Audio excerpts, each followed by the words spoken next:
Odinga is swimming on unfamiliar waters, ladies and gentlemen. Raila Odinga is receiving a thorough beating from unexpected quarters. If you are joining this channel for the first time, this is Gashi's Kaiman. For viewers, please like the video, give me a thumbs up at this juncture, and I appreciate. So, ladies and gentlemen, I want you to watch what Natebea is telling Raila Odinga here, because it is going to form the basis of our analysis. Kenya ni multi-party democracy. Si ndio? Ni nje ya vyama vingi. Sisi tulipigia Raila kura hapa, lakini kura yetu haikujaa. Wanasema haikujaa, si ndio? Rais Ruto akaapishwa akakuwa president.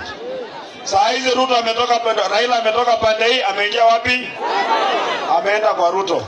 Sasa serikali na upinzani imekuwa kitu kimoja, mwananchi hana mtu wa kumsimamia tena. Mimi naambia Raila wewe, au toka kwa serikali huko. Kama Rais Ruto ameshindwa kuongoza Kenya, sio jukumu lako kumsaidia. Jukumu lako ni kupanga serikali mbadala. Lakini kuna sema naingia kwa serikali kwenda kutekeleza mambo ambayo yameshindwa rais, maana haishindikani hiyo maneno, tunajidanganya bure. Serikali walikuwa wamesema hata kitambulisho. Hadi kitambulisho inakaa miaka 10, alafu inafanya nini? Hadi expire. Wanatafuta ingine. Hadi wanatafuta ushuru kupitia kwa vitambulisho. Hiyo mambo ya kusema kitambulisho ina expire, hiyo ni yenu. Umeelewana? The other day we saw Sifuna telling Raila Odinga to his face that if he is not going to follow the 10-point, the agreement between William Samoei Ruto and Raila Odinga, if, for example, the Gen Zs are going to be murdered, if they are going to be arrested, if they are going to be abducted, then it is Raila Odinga who should be answerable. I want you to look at what Sifuna was saying here, and then I want also to take a keen look at Raila Odinga's body language. Look at his face, and you agree with me that he is feeling the heat. You agree with me that Sifuna was hitting the nail on the head, and you also agree with me that Raila Odinga is not the person that we used to see, because previously nobody would talk or dare to tell Raila Odinga no. Anytime people would say that Baba is always right, but now here he is being cornered. Watch Sifuna here. So mimi nataka niseme tu pole na nikuhakikishie kwamba tutasimama na wewe pamoja na chama kizima cha ODM.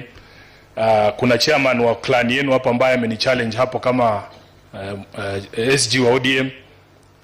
Mimi unajua juzi tukifanya hiyo shughuli ya kusign documents pale, nilikuwa najua tukitoka pale kuna watu wataenda kusema kitu ambayo haiko ndani ya hiyo mkataba. Wataenda kusema ni hii na sio hiyo. Wengine ni hawa marafiki zetu waandishi wa habari. Mimi naamka siku moja naona headline hapo ati Sifuna ametoroka rais kwa mikutano yake Nairobi.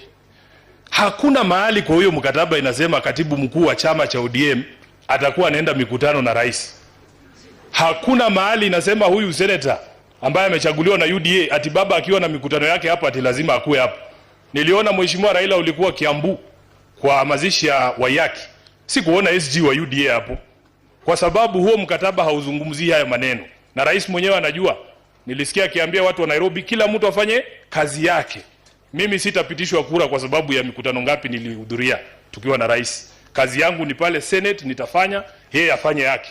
2027 wananchi wafanye nini? Waamue.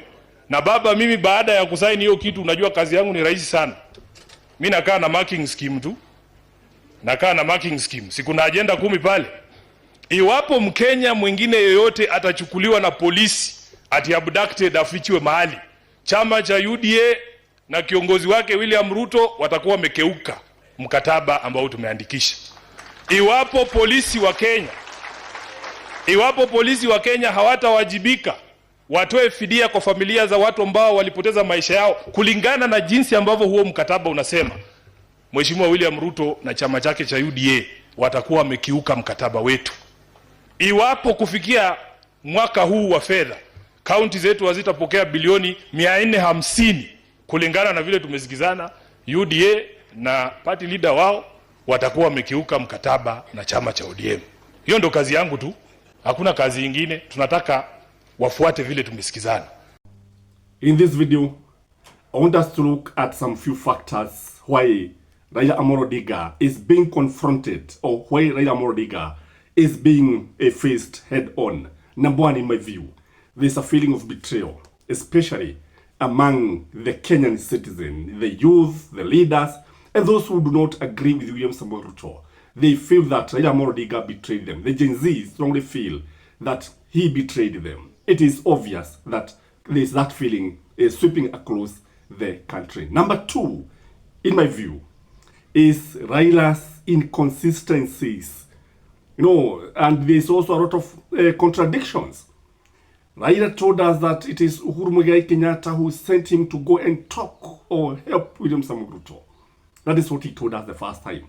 Then he came with another narrative that it is William Samoei Ruto who went for him, is the one who went kneeling, begging him to come and save his government. And just the other day, he is now, if you look at, by the way, there is an alarming headline as far as the Southern Nation is concerned, that Raila Amolo Odinga saved William Samoei Ruto from the military. I look at it and it doesn't make sense, because when you look at it, it is William Samoei Ruto who had sent the military on the streets to actually help secure his presidency. So when Raila Amolo Odinga comes and tells us that the military was after William Samoei Ruto, I beg to differ. So these kind of contradictions are the ones that are making people to start questioning Raila. In fact, somebody was asking me whether we have bothered to look whether Raila Amolo Odinga is aware that he is in cooperation with William Samoei Ruto. According to him, he has not joined. That's what he's saying. That is why people are even questioning. Maybe age is catching up on him, and people need to be very, very careful with Raila Amolo Odinga. The other thing is because of the succession wars. You look at now ODM, their succession wars. There's a feeling that Raila needs to retire, and he's aging gracefully and he needs to retire. And there are youthful leaders who are coming up. People like Babu Wino, people like Sifuna, people like Timu Anyonyi. There are many who are coming up. And the funny thing is that it looks like Raila is going to leave the rules without a kingpin, just like Uhuru Kenyatta did. Because you see, when you look at the family, there is also the likelihood that maybe he could have wanted maybe William Samoei Ruto to bring Raila Jr. Maybe not. But there's a feeling. Don't be surprised if Raila Jr. joins William Samoei Ruto's cabinet. It is possible. These guys are after their own interest. So these kinds of things are the ones that are making people now to start questioning Raila. Hapo beleni hakuna mtu ambaye angemuuliza na wengine walikuwa nafikiri ya kwamba Raila is not even a human being. The other reason is because of dining with the oppressor. When you dine with the oppressor, people will always ask you questions. Why are you doing this? When you dine with the person who seems to be the cause of the pain that Kenyans are going through, then Kenyans will have to ask you many questions. Last but not least, when you look at Raila Amolo Odinga, you realize that it is true also, age is catching up with him. And because the age is catching up with him, people expect him to retire, but he's not retiring. Though this one could be related to the succession war, when you look at Raila Amolo Odinga, he is still actually planning to vie for the presidency. And people are telling him to quit, but he seems not to be quitting.